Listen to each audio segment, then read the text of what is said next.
सुरू झालेला रस्ता धारचुला आदी कैलाश गावाघाट आत्ताच सोडलेला आहे.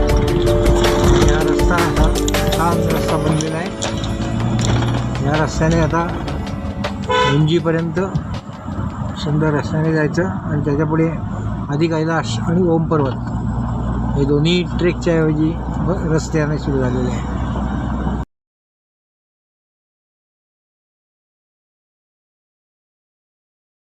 काली नदी समोर नेपाळ आणि इकडे भारत